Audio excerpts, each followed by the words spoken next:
Un asesinato siempre es un hecho brutal. Ahora, todos sabemos que no todos los asesinatos significan lo mismo.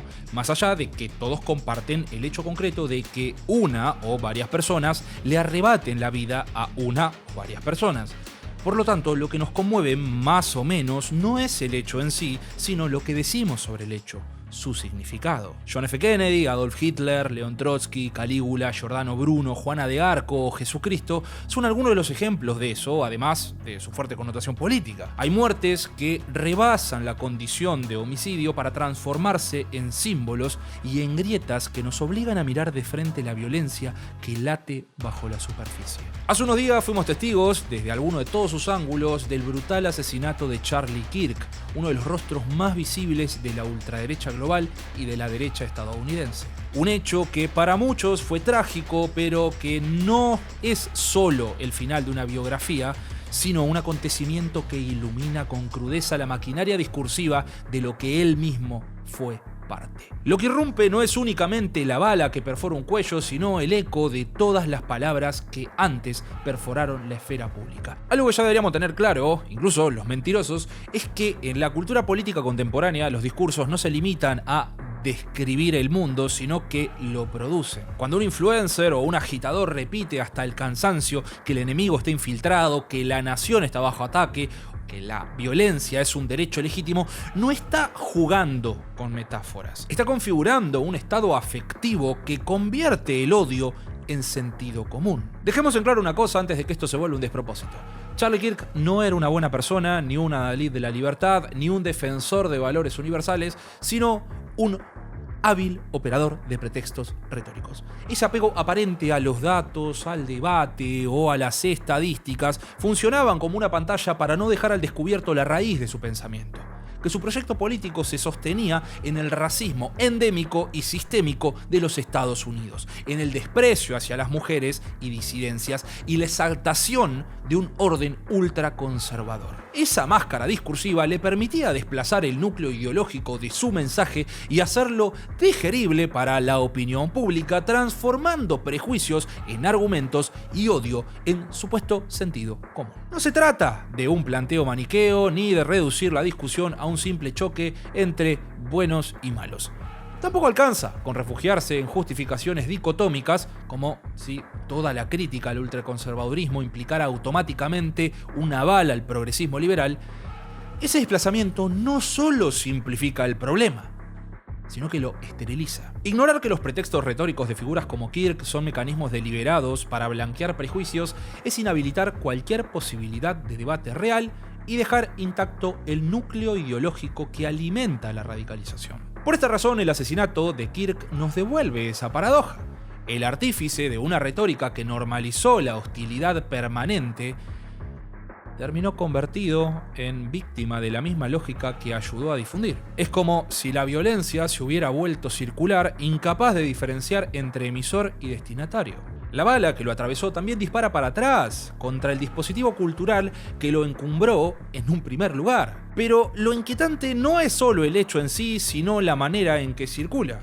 Antes de que el cuerpo se termine de caer de la silla, la noticia ya era contenido, o un tweet, un clip, o una cadena de mensajes de Telegram, o algún meme grotesco que estetiza el horror por parte de todas aquellas personas a quienes la muerte de un fascista no nos conmueve ni un poquitito. Este video no pretende reconstruir la biografía de Charlie Kirk ni analizar su trayectoria política a detalle. Lo que nos interesa acá es lo que su muerte revela. Estamos ante un ecosistema donde la palabra misma se transformó en arma y donde la frontera entre discurso y acto se desvaneció por completo. La pregunta que abre este ensayo es entonces inevitable. ¿Qué significa habitar una esfera pública donde la violencia ya no es excepción, sino lenguaje?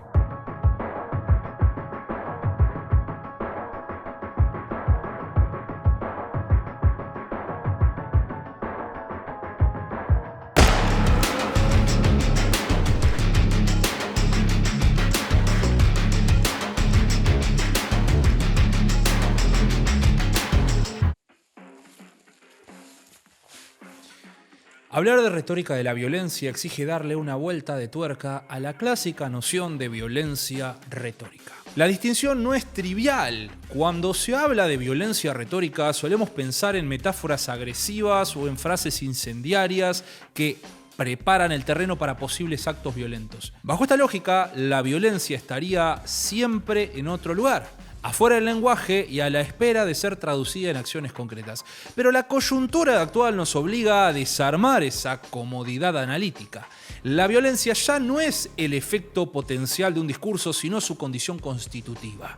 El discurso es, en sí mismo, violencia. Decir no solo es nombrar, sino que también es actuar sobre el mundo. Esta idea, que alguna vez perteneció al campo de la filosofía del lenguaje, hoy se confirma en la praxis cotidiana de las redes sociales. Cada tweet, cada meme, cada video en TikTok o discurso en YouTube no se limita a expresar una opinión, sino que más bien fabrica realidades compartidas, define marcos de lo posible y, por sobre todo lo anterior, reconfigura afectos colectivos. La inmediatez con la que se consume y se produce información en la esfera digital hace que los discursos se formulen casi antes de que los hechos puedan ser confirmados. El asesinato de Charlie Kirk lo dejó en evidencia por escándalo. Minutos después de conocerse la noticia, distintos referentes de la derecha a nivel global, desde congresistas estadounidenses hasta opinólogos europeos y latinoamericanos, no tardaron en atribuirle el hecho a una supuesta violencia creciente de la izquierda radical. Sin pruebas, sin datos, sin la más mínima verificación,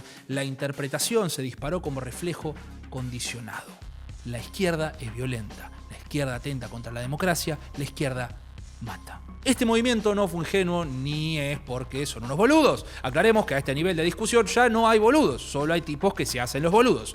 En todo caso, los vuelve unos cínicos de mierda, lo cual no está bueno tampoco. El asunto es que esta movida forma parte de una estrategia discursiva consolidada: victimizarse de antemano, invertir los términos y proyectar la violencia propia sobre el adversario político. Yo mismo podría preguntarme, por ejemplo, como anarquista que forma parte de eso que llaman izquierda radical, ¿dónde está esa violencia creciente de la que tanto hablan? Porque en realidad lo que muestra en las últimas décadas es todo lo contrario.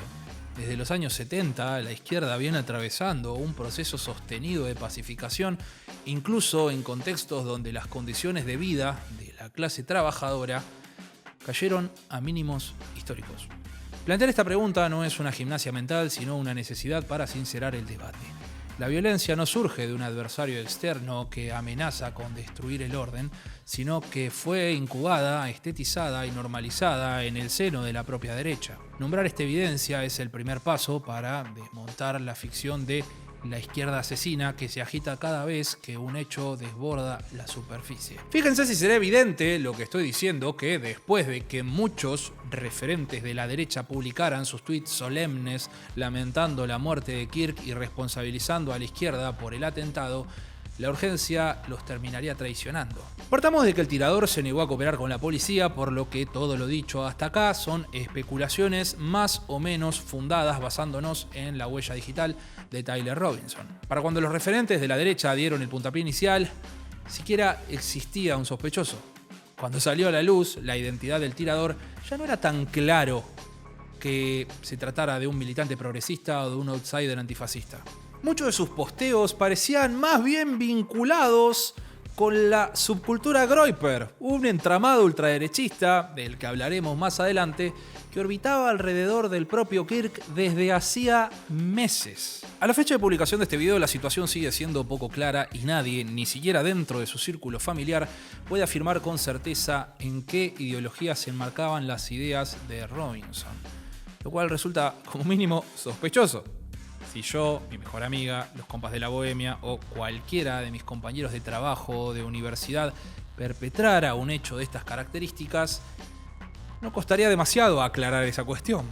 Independientemente de esto, la falta de claridad no solo alcanzó a sectores progresistas que rápidamente abrazaron la reconfortante teoría del tirador Groyper, lo cual tampoco me parece lo más prudente en este contexto, sino también a los propios sectores conservadores que tuvieron que moderar sus agresiones por miedo a que el asunto les explotara en la cara. La escena se dio vuelta en cuestión de horas y la narrativa cuidadosamente tejida de la izquierda asesina se reveló como un espejismo autoinducido.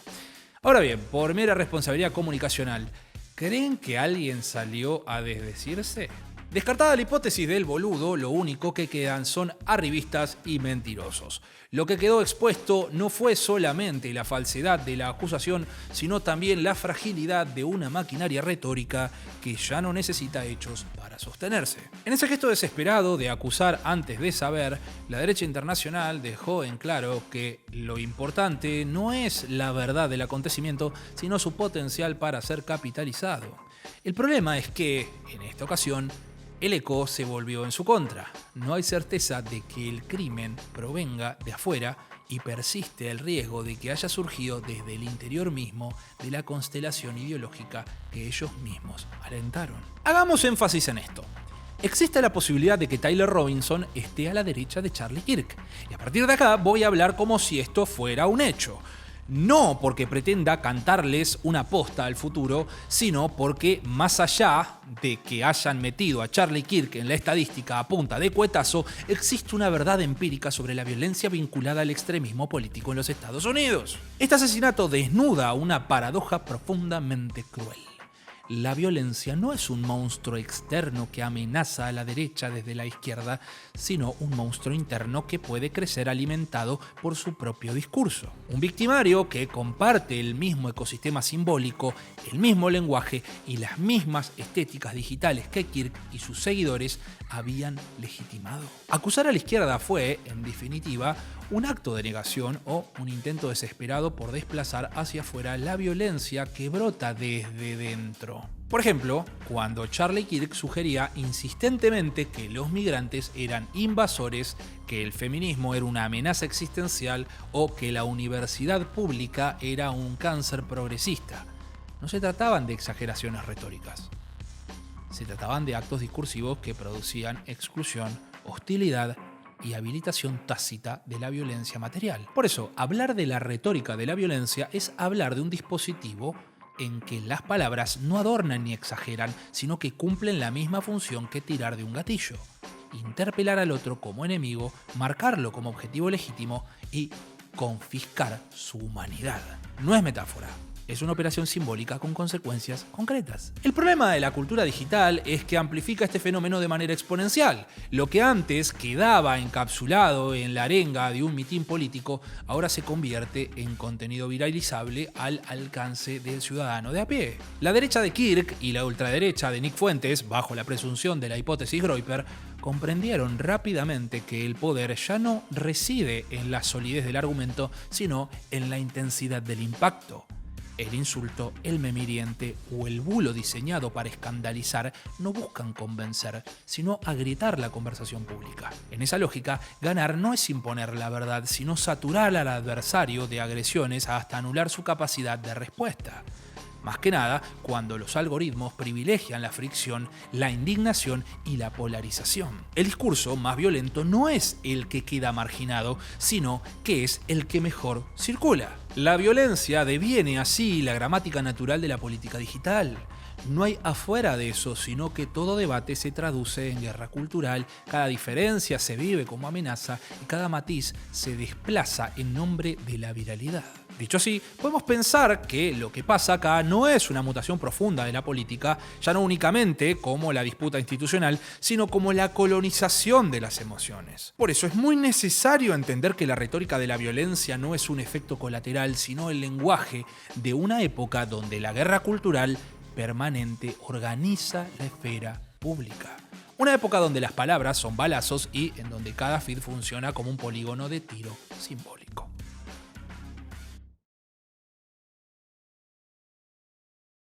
La violencia no surge en el vacío. Tiene sus templos, sus rituales, sus escenarios de incubación. Y en el siglo XXI esos templos son foros, redes sociales y grupos de mensajería encriptada. Lugares donde lo discursivo y lo estético se funden en una única textura caótica. El pandemonium digital. Los foros de internet, como 4chan, 8kun, Discord, Telegram, Ispachan, etc., operan como el laboratorio donde se cocina la retórica de violencia.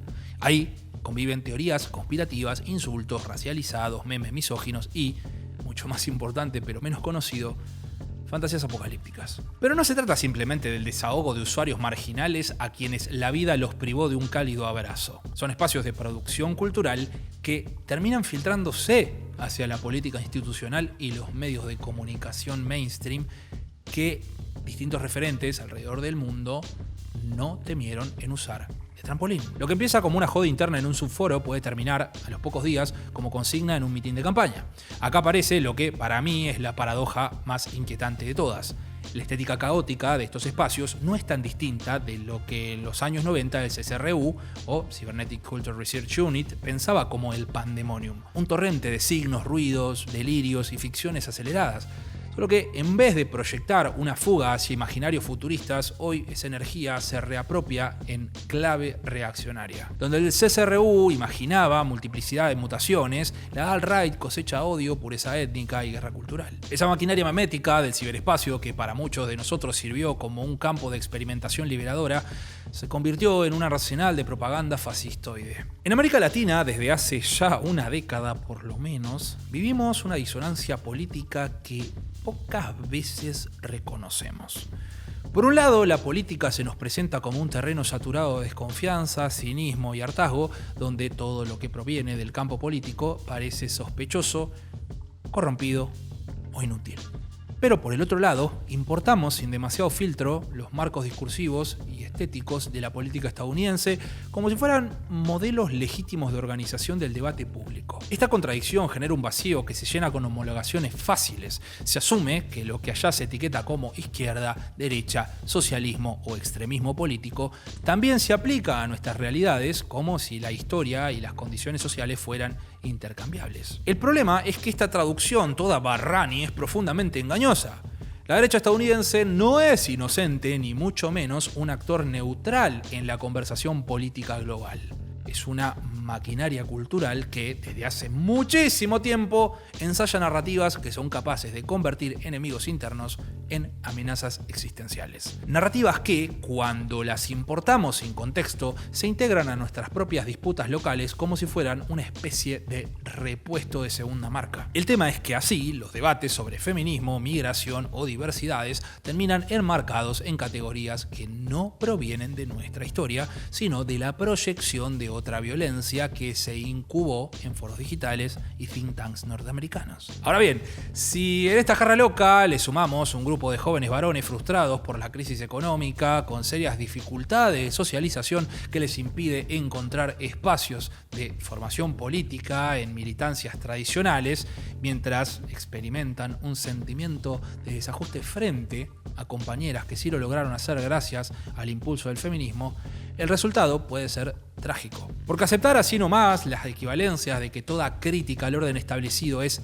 radical y toda movilización social es violenta, implica reproducir en nuestros propios países la lógica de criminalización que la ultraderecha estadounidense viene perfeccionando. Y con eso se habilita un escenario en que la represión, la exclusión y hasta la eliminación física del adversario político dejan de ser impensables para convertirse en una opción plausible, justificable y, en algunos casos, deseable. La disonancia, entonces, no es un detalle, es un síntoma de una colonización discursiva que nos hace discutir en lenguajes ajenos. Mientras sigamos homologando sin cuestionar, corremos el riesgo de que el eco de la violencia estadounidense resuene en nuestras propias calles, no como un reflejo distante, sino como una tragedia local. ¿Pero por qué aclaro todo esto? Como dije antes, existe la posibilidad de que Tyler Robinson, el tirador que atentó contra Kirk, no sea un radicalizado por izquierda, sino un groyper. Los groypers son una de las subculturas más singulares y perturbadoras de la ultraderecha estadounidense. Se presentan a sí mismos como una suerte de ejército digital, y ahora, ya no tanto, de jóvenes reaccionarios articulados alrededor de foros, memes y transmisiones en vivo. Son los responsables de que Pepe the Frog termine convirtiéndose en una iconografía global de la alt-right. Esa estética anfibia, a medio camino entre la caricatura y la monstruosidad, condensa bien su estilo. Un humor corrosivo, autoparódico, que, bajo la máscara de la ironía, instala mensajes abiertamente racistas, homofóbicos y antisemitas. A diferencia de otras facciones más tradicionales del conservadurismo, como las que podemos experimentar en Latinoamérica, los groypers entienden la política como una guerra cultural en red. Su estrategia no pasa por ganar elecciones directamente, sino por saturar la conversación digital con provocaciones, hostigamientos coordinados y campañas virales. Ahí donde el progresismo constituyó comunidades en torno al feminismo, a las diversidades, los groypers encontraron un nicho entre jóvenes varones precarizados, resentidos con el multiculturalismo y atraídos por la promesa de una identidad blanca y cristiana restaurada. En este momento de la política estadounidense, su rol es importantísimo. Más que un simple grupo marginal, funcionan como catalizadores de la radicalización, un puente entre el conservadurismo mainstream, ese que podemos reconocer en mayor o menor medida en nuestros países periféricos, y posiciones abiertamente nazis. Y para que no queden dudas, en la mayoría de los países occidentales, Charlie Kirk es la ultraderecha. El problema es que en Estados Unidos solo es un conservador porque hay una derecha a su derecha. Los groypers, por ejemplo, y su finalidad es la de desatar una guerra santa contra todos aquellos que no sean blancos. Ese es el verdadero problema de usar estas categorías. ¿Se entiende por qué al mismo tiempo que nos enterábamos del asesinato de Kirk, también circulaba el caso de Irina Zarutska, una refugiada ucraniana blanca, asesinada por un hombre negro con padecimientos mentales, presentado como si ambos hechos formaran parte de la misma conspiración izquierdista? Cuando todavía se sostenía la teoría del tirador Antifa, la asociación fue inmediata. Pero, ¿qué están sugiriendo? ¿Que ser negro equivale a ser de izquierda? ¿Que cualquier hecho violento puede leerse como parte de un mismo complot progresista? ¿O algo peor? Eso es lo más inquietante, la facilidad con que estas homologaciones se instalan al punto de que hasta el presidente argentino terminó reproduciéndolas. No es mucho igual.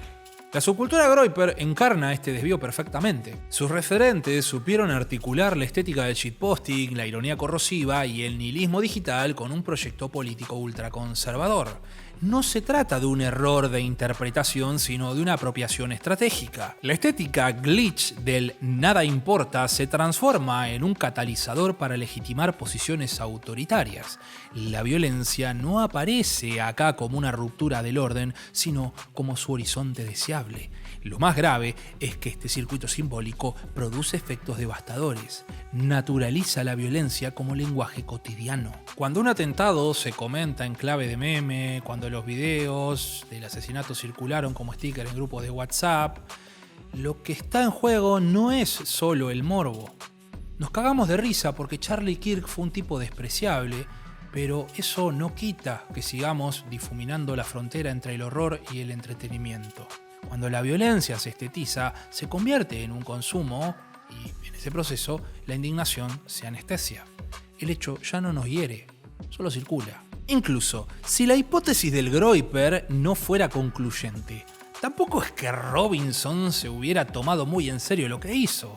No hay un gramo de solemnidad en perpetrar un asesinato vindicativo mientras que los mensajes que dejás grabados en los casquillos son memes del Helldivers, que no entiende nadie encima. Lo más irritante de todo esto es que el Estado federal lo sabe muy bien.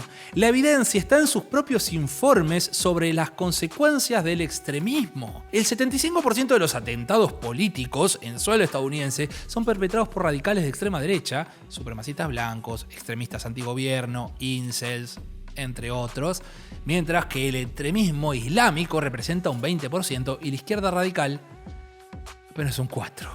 Solo un 4%. Y mientras nos acercamos a estas fechas, el extremismo de derecha acapara el 91% de los homicidios. Violencia que claramente tiene un color definido y que, por alguna razón que vamos a fingir no conocer, Kirk defendió hasta las últimas consecuencias. Recordemos que la última palabra que salió de su boca fue esa: violencia. De hecho, tenemos el caso local de Sabac Montiel contra la entonces vicepresidenta argentina, Cristina Fernández de Kirchner, cuando intentó gatillarle un arma en la cabeza en la puerta de su casa. ¿Acaso se trataba de un izquierdista radicalizado? No, era un chabón, un fracasado con serios problemas de socialización al que le bastó pasar el tiempo suficiente en foros turbios de internet para convencerse de que debía tomar cartas en el asunto. Y que se sepa, no tenía una hoz y un martillo tatuados en el codo. Tenía un sol negro. La crítica simbólica que emerge acá es clara. La ultraderecha no necesita ocultar la violencia. La estetiza. La convierte en mercancía cultural con estética canchera y en una iconografía diseñada para seducir jóvenes precarizados y sin horizonte alguno. Te venden las herramientas para hacer la revolución porque ya saben que compraste el paquete de libre pensador que tiene un 96% de posibilidades de que elijas dispararle a tu vecino antes que contra un policía o un burócrata. Por eso, el asesinato de Kirk no se lee solo como un episodio trágico, sino como la confirmación de un bucle. La violencia que se incuba en los foros termina devorando a sus propios ídolos. Y lo más inquietante es que ese bucle no clausura la dinámica, sino que la refuerza. Cada caída se recicla en más memes, más teorías conspirativas, más violencia simbólica. El pandemonium digital no es un margen donde para esta gente rara. Es un nuevo centro de producción política. Ahí donde se ensayan los discursos que después saturan la esfera pública. Ahí se gestan los imaginarios que legitiman la exclusión, la persecución y el odio. Mira, que no seamos capaces de desarmar su gramática simbólica, la violencia va a seguir funcionando como el idioma por defecto de nuestra época. El asesinato de Kirk no se agota en la bala que lo volteó de la silla ni en la crónica policial que trató de ordenar todo lo que ya vimos cientos de veces. Su verdadera potencia política radica en la forma en que fue absorbido por el ecosistema digital y en la manera en que se transformó en contenido, en mercancía simbólica y, a fin de cuentas, en un espectáculo. Ahí es donde la violencia se resignifica, no como una monstruosidad excepcional, sino como una parte de la estética cotidiana de nuestras pantallas. Las redes sociales funcionan como un dispositivo inmenso de estetización. La inmediatez con la que las imágenes circulan, esa compulsión por compartir y reaccionar, o de la propia lógica algorítmica que premia lo más disruptivo o morboso, salvo cuando un soldado israelí revienta a una familia a Gazatí de un misilazo porque le cayó mal el desayuno. Todo esto convierte a la tragedia en material consumible. Pero no alcanza con decir que es porque todos tenemos una cámara de fotos en el bolsillo. No es simplemente una cuestión de registro, sino de estetización, recorte, edición y publicación como si fuera un objeto cultural más. Pensemos en la velocidad en que nos enteramos del asesinato de Kirk y todo el ruido que se generó. Intentos de martirización, fogoneadas de guerras civiles, burlas y cuantiosa cantidad de memes. La crudeza del hecho se terminó diluyendo en un mar de formatos diseñados para entretener, para generar engagement y para asegurar circulación. Pero que por sobre todas las cosas nadie se lo tome realmente en serio. Porque el problema no es que banalicemos el horror, sino que se convierta en un capital estético. El asesinato deja de ser percibido como una fractura en el tejido social y pasa a operar como un ícono, como una imagen que puede resignificarse a voluntad o un símbolo que alimente narrativas contradictorias. Ya a esta altura este video llega tarde y si bien podría alcanzar a muchísima gente, soy incapaz de revertir lo que ya se dijo. Independientemente de los hechos, como que Robinson pueda o no ser un groyper y no un antifascista, la muerte de Kirk sigue significando la confirmación del terrorismo de izquierda. Al mismo tiempo en que, para otros, es una prueba del monstruo que la ultraderecha había incubado. Lo que sí, para todos, terminó siendo un acontecimiento estético, material para producir sentido, consumo y disputa. En esta lógica, la violencia se vuelve dúctil, dicho de un metal que se aguanta grandes deformaciones mecánicas en frío sin llegar a romperse. Ya no importa tanto la verdad del acontecimiento como su potencial de circular y su capacidad de ser convertido en una mercancía simbólica. Si un asesinato puede ser meme, noticia e incluso un eslogan de campaña, puede también ser un estandarte martiriológico. Al final de la fábula, la sangre derramada deja de doler y empieza a significar, produciendo efectos estéticos que trascienden a la víctima concreta. Y es ahí donde la resignificación se vuelve peligrosa. No es un problema con la violencia en sí, sino que al esterilizarla también se neutraliza su capacidad de generar conmoción. Toleramos lo intolerable en la medida en que circule como contenido. Lo que debería sacudirnos se vuelve entretenimiento o más ruido. Y el dolor se nos administra en dosis digeribles de morbo. El tema es que la ultraderecha entendió perfectamente esta dinámica. No necesita ocultar la violencia, la necesita. Necesita mostrarla, repetirla, estetizarla y hasta hacerla algo copado. Capaz, a partir de ahí, podemos empezar a entender cómo un joven precarizado puede sentirse interpelado por un conjunto de imágenes de agresión estilizada, con estética de rebeldía que le ofrece una cierta promesa de pertenencia, y cómo en un plano marginal del razonamiento, casi como un accesorio, aparece su afinidad con un programa político que en realidad tampoco termina de comprender en toda su dimensión. La resignificación estética de la violencia no solo naturaliza el horror, sino que lo transforma en un horizonte de posibilidad. Cada clip, meme irónico o consigna reciclada desde el pandemonium fortalece esa idea de que la violencia no es una aberración, sino un camino inevitable. Bajo esta lógica, el asesinato de Kirk, lejos de clausurarla, intensifica esta dinámica. Su muerte se convierte en material de disputa simbólica, en iconografía que legitima tanto la victimización de la derecha como la denuncia de su propio monstruo interno. Lo que emerge, al final de todo, es un bucle perverso. La violencia existe y en muchos casos es necesaria, pero no cuando su única finalidad es la de generar contenidos para que genere más violencia y esa rueda siga girando. Romper ese bucle exige reconocer que no estamos enfrente de un accidente ni de un exceso, sino un régimen estético político que necesita la violencia para sostenerse. Un régimen que estetiza el dolor, lo recicla y lo resignifica hasta volverse indistinguible de cualquier otro producto cultural. Llegados a este punto, creo que una buena pregunta que se nos podría venir a la cabeza es: ¿qué hacemos frente a un régimen cultural que convirtió la violencia en estética, mercancía y espectáculo? ¿Cómo hacemos para romper ese bucle capaz de memificar cualquier tragedia, incluso un asesinato o un genocidio, como combustible para la guerra cultural? Creo que desde acá se abren varios caminos, aunque no todos conducen a un destino deseable. El primero es el de la resignación, por ejemplo. Pensar que no hay salida, que la violencia es el idioma inevitable de nuestra época, o que a toda alternativa se la va a terminar absorbiendo la lógica de los algoritmos. Pero ceder a esa tentación sería concederle a la ultraderecha un triunfo peligrosísimo. Instalar la idea de que no hay otro lenguaje posible y que no hay horizonte más allá del odio estetizado. Puede parecer exagerado, pero esto ya pasó hace como 100 años atrás con el ascenso del fascismo, y no veo razón de por qué no podría volver a pasar. Principalmente porque este tipo de movimientos están constantemente tensionando el muro de contención del consenso antifascista. Pasa lo mismo con los burdos intentos de radicalizar retóricamente al progresismo.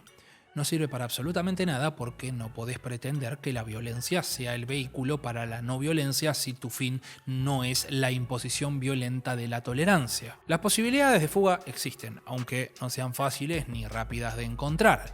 La primera pasa por desactivar esa lógica de equivalencias automáticas que convierte cualquier crítica en extremismo y cualquier protesta en violencia. El problema no está en negar que hay instancias en donde la violencia es el único lenguaje posible, sino en instalar esta idea cuando todavía existen vías para desescalar los conflictos. Reconocer la especificidad de nuestros contextos históricos y sociales es clave para combatir la importación acrítica de categorías fabricadas en laberintos ideológicos extranjeros. Es como hablar de la izquierda radical en Argentina, tomando a una parte del peronismo como si fuera el ala más radicalizada del Partido Demócrata, cuando en realidad se presentó históricamente como una superación del marxismo, incluso como un movimiento abiertamente anticomunista. Asumir esta diferencia es un primer paso para cortar la cadena de homologaciones que criminaliza la disidencia. Otra vía de fuga, aunque no es mi favorita, consiste en disputar los lenguajes estéticos.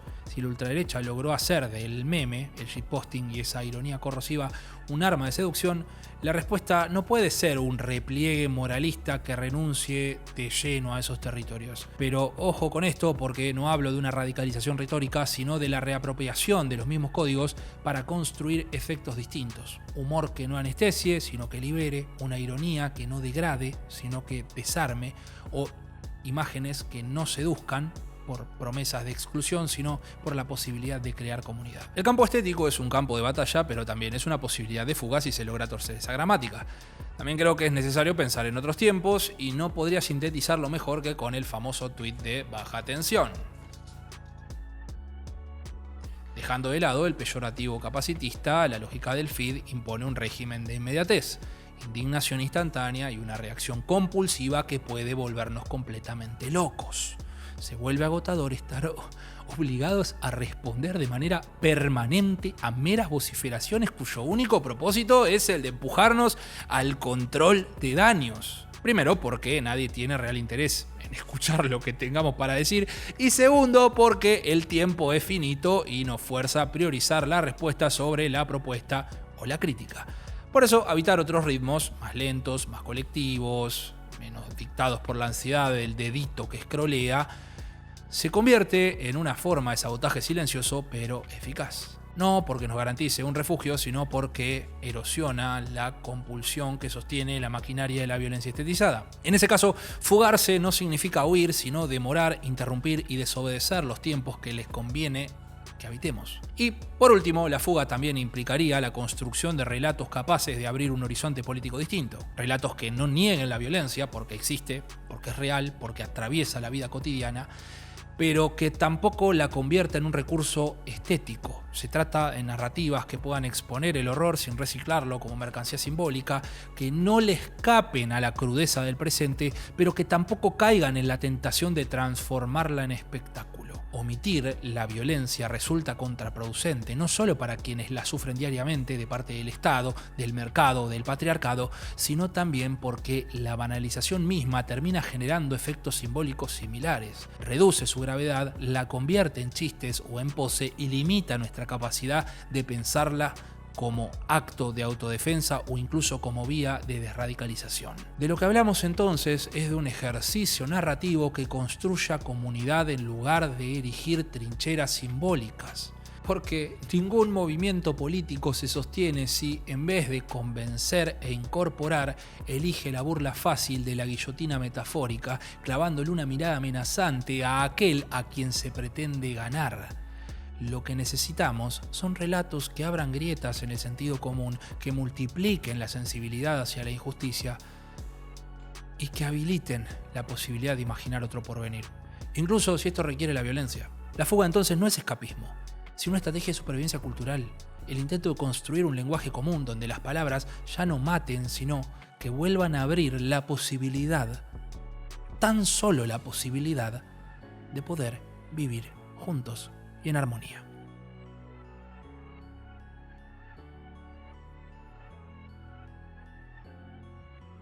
La violencia no es un exceso ni un accidente en la estrategia de las nuevas derechas. Es su condición de posibilidad. Por eso no aparece como una desviación que interrumpe el orden, sino como una parte constitutiva de su gramática política. Esto va desde los foros hasta los parlamentos, desde los memes hasta los discursos presidenciales, y lo que se despliega no es violencia retórica en un sentido clásico, una exageración verbal, una metáfora belicosa, sino una auténtica retórica de la violencia. Un lenguaje que ya no necesita traducirse en actos porque en sí mismo produce exclusión, odio y disciplinamiento. Esta es la diferencia fundamental que me interesa que quede clara después de todo lo dicho hasta acá. Hablar de violencia retórica supone todavía imaginar que existe un límite entre la palabra y el golpe, entre la consigna y la bala. Pero la retórica de la violencia nos muestra que ese límite ya no existe. El discurso mismo es el arma. Cada insulto, cada fantasía de exterminio en tono de joda, cada consigna que señala al adversario como un traidor o parásito, son operaciones que habilitan la violencia material y normalizan como un destino inevitable. La lógica es sencilla. No es hasta que pasa, sino que cuando pasa ya nos sorprende. Te comiste un balazo y no pasó absolutamente nada porque el terreno estaba preparado de antemano para que esa semilla germinara. Dentro de ese marco, el asesinato de Charlie Kirk no puede leerse simplemente como un acontecimiento aislado ni como la fatalidad de un desquiciado solitario. Es el síntoma de una estrategia política que vive de estetizar la destrucción, de convertir el odio en mercancía cultural y de reciclar cada tragedia como combustible para la guerra cultural. Lo paradójico acá, o hasta irónico te diría, es que a la gente como Kirk no le incomoda la violencia. La necesitan. Es la mezcla que cohesiona a sus comunidades, el espectáculo que mantiene viva la atención y la amenaza que disciplina tanto a sus adversarios como a sus seguidores. Enfrente de esto, resignarse es aceptar que la esfera pública global se convirtió en un campo de tiro donde toda diferencia va a reducirse a la lógica del amigo-enemigo. Pero hay otra opción. Nombrar la retórica de la violencia por lo que es, desarmar sus equivalencias truculentas e interrumpir la naturalización de esa gramática. Porque la autodefensa no consiste solo en proteger cuerpos frente a agresiones físicas, sino también en defender el lenguaje común de su secuestro por parte de quienes solo saben hablar en la lengua del odio. Lo que este acontecimiento nos deja no es la lección de que la violencia puede volverse contra sus propios apóstoles, sino la evidencia de que vivimos bajo un régimen discursivo que la necesita como motor. El problema está en que aquellos que estamos del otro lado de la vereda insistamos en negar esa violencia, en lugar de negarnos a habitarla en su mismo idioma, en afirmar, incluso en medio del ruido y del miedo, que otro lenguaje político es posible, uno donde la palabra deje de ser bala y vuelva a abrir la posibilidad de convivir sin tener que destruirnos. Pero hay que reconocer una paradoja muy peligrosa. La violencia siempre corrompe, incluso cuando se la esgrime en nombre de un fin justo. Su uso sistemático termina por oscurecer los motivos iniciales y convertir la lucha en un ejercicio de venganza o de dominación. Por eso, quien confía demasiado en la fuerza para liberar, corre el riesgo de volverse su esclavo. El desafío no está en negar la violencia como si pudiera desaparecer por decreto moral, sino comprenderla en su dimensión histórica, como herramienta que el poder ya ejerce de forma estructural contra los cuerpos de los pobres, de las mujeres, de las disidencias, de quienes desobedecen. De esta forma vamos a empezar a arrimar el bochín hacia lo que verdaderamente debería preocuparnos: el fascismo. Que no es una anomalía ni un brote espontáneo, sino un instrumento sumamente útil para los estados y las élites económicas. Sirve para canalizar la frustración de sectores empobrecidos hacia chivos expiatorios, desviando su rabia de los verdaderos responsables: el capital y el aparato de dominación. Es una maquinaria que fabrica enemigos imaginarios para proteger a los enemigos reales. De ahí su eficacia y por qué Kirk era tan popular entre los jóvenes. Les ofrecía identidad y pertenencia a quienes sentían que el sistema les prometió privilegios que nunca llegaron. Y lo hace dándole un enemigo a quien echarle la culpa. Pero al mismo tiempo, la violencia también se siembra desde arriba. Es una variable que los gobiernos saben medir muy bien y torcer a su favor cada vez que lo consideran necesario. La llamada civilización moderna, con sus ejércitos y sus mercados globalizados, administra la muerte como política de todos los días. Reprime trabajadores, jubilados, encierra disidentes, le dispara a los migrantes en las fronteras y en los barrios populares y bombardea poblaciones enteras en nombre de Dios. El verdadero error está en creer que esa violencia es fruto del descontrol y no un orden bien planificado para perpetuar privilegios. Acá es donde cobra sentido hablar de retórica de la violencia. No se trata de metáforas que podrían inspirar un atentado, sino de un acto discursivo en sí: señalar, excluir, criminalizar, convertir a un grupo humano en objetivo legítimo. Así es como la violencia no solo se vuelve el medio, sino un idioma en que habla la ultraderecha. Por eso, frente a este panorama, defender la autodefensa no es una concesión a la violencia, sino un acto de supervivencia. No se trata de reproducir el espejo del fascismo, sino de negarse a quedar indefensos ante quienes nos quieren borrar de la existencia. Defendernos es cuidarnos mutuamente, es impedir que la violencia organizada del Estado y de sus apéndices paramilitares encuentren un terreno sin resistencia. Y a partir de acá no me voy a bancar las medias tintas, porque vos y yo sabemos perfectamente lo que pasa acá. Esto sugiere de una manera nada sutil las razones detrás de Donald Trump y sus esfuerzos por demonizar a la acción antifascista. Para él y su entorno, catalogar a Antifa como organización terrorista, cuando en realidad no se trata de un partido o un grupo tradicional en ese orden, sino un movimiento descentralizado y bastante diverso, es una jugada calculadísima. No porque representaran un riesgo real para la seguridad nacional, sino porque encarnan la resistencia organizada frente a la ultraderecha. La hazaña con la que se intentó criminalizarlos revela en el fondo un miedo. El miedo a una fuerza que no busca conquistar el poder del Estado, sino enfrentarlo directamente en las calles, ahí donde los discursos de odio se convierten en agresiones concretas. Reducir a la acción antifascista a una caricatura violenta es ignorar su función esencial: la de la autodefensa frente a ataques fascistas, supremacistas y neonazis. Sabiendo que las ultraderechas convirtieron la violencia en una estrategia endémica, pretender que las víctimas acepten pasivamente la agresión es de un cinismo intolerable. El antifascismo existe por ustedes, no por nosotros. Porque existen los ataques racistas, los pogromos digitales que derivan en patotas que después te revientan a patadas en la calle, y todos esos asesinatos cometidos por quienes fueron adoctrinados en los foros del odio. Y esto no es una opinión personal porque detesto el fascismo más que cualquier otra cosa en el mundo.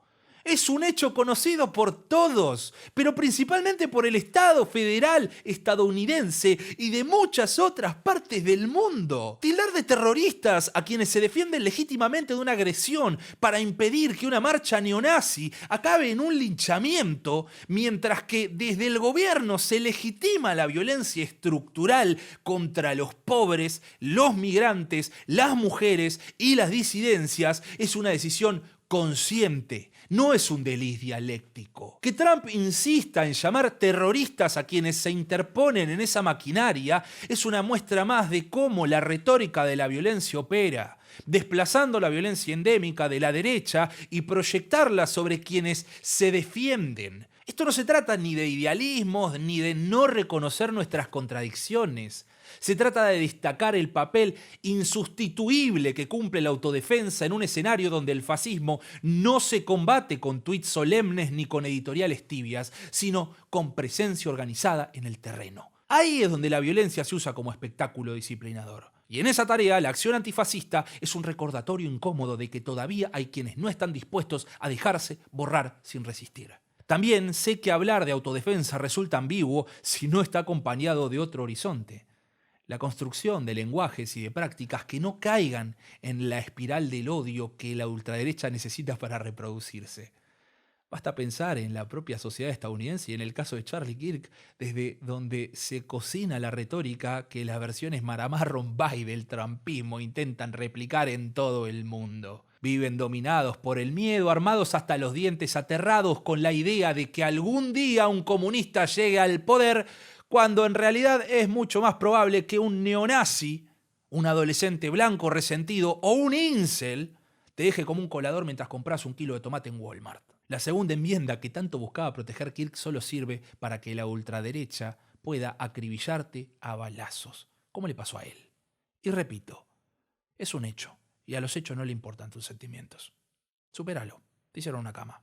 En criollo, te cagaron. Por eso, para cerrar este video que se hizo eterno, me gustaría volver una vez más con esto. La violencia sembrada desde arriba y celebrada desde la ultraderecha quiere convencernos de que no hay alternativa.